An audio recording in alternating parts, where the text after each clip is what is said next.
Hi, my name is Evgeny Laptev. I'm the systems architect at RCNTEC. Now I'm going to demonstrate how the automatic transfer switching, or ATS, works in our Smart PDU RPCM, which stands for Resilient Power Control Module. When the customer has several power sources and needs to organize uninterrupted power supply for equipment with single power supply unit, automatic transfer switching is required to ensure consumers will switch over to second source in the event of power loss on the main power source. It's extremely important to detect power loss on main input and perform switch over to redundant input quick enough so that consumers continue their operation without turning off, as if nothing has happened.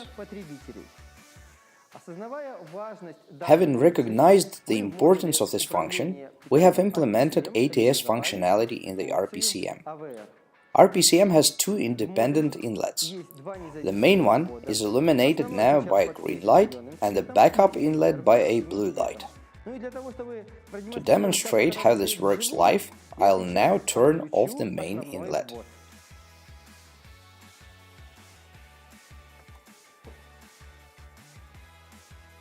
As you can see, a switchover to the backup inlet occurred without interruption to power supplied to consumers. Now I'll go back to the initial setup by bringing the power supply back to the main inlet.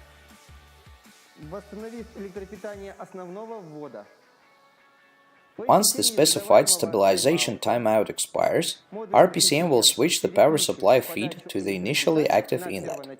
We call this failback. The second scenario which I want to show is not losing the main feed completely, but getting its quality characteristics degraded. For this purpose, we'll be using a lab autotransformer to reduce the voltage value on the main inlet below the configurable threshold, the lower level of which is set to 90 volts and the higher to 250 volts. By turning the autotransformer knob, I'm reducing the voltage value of the currently active inlet. As you may see, the ATS snapped into action. A switchover to the second inlet occurred without turning off the power supply of the consumers.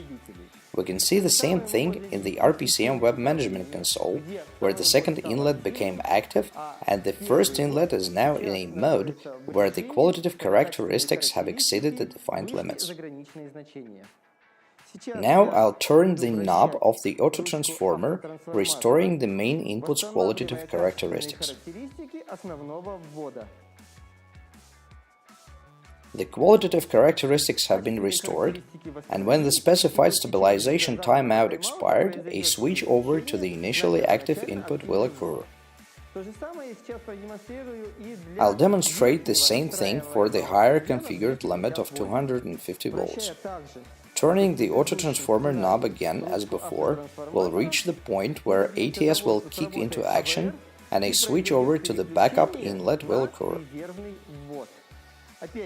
And again, the consumers remain turned on. The switchover is visible in the RPCM's web interface. Now I'll restore the initial voltage values.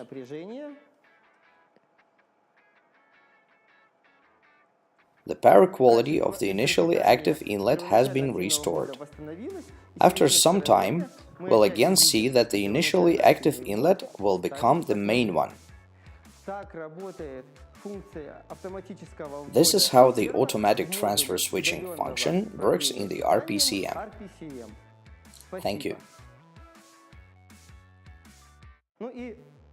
But for the most curious, I'll now demonstrate what will happen if we turn off both power supply sources.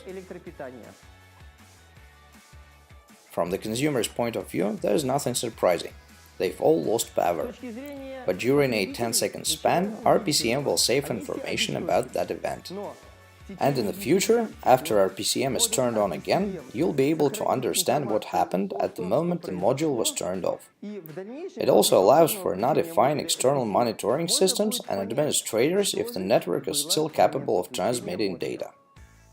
So now, that's really all. If you like the described RPCM functionality, please share this video with your friends and subscribe to our channel in order to learn about new upcoming functionality of our devices. Thank you.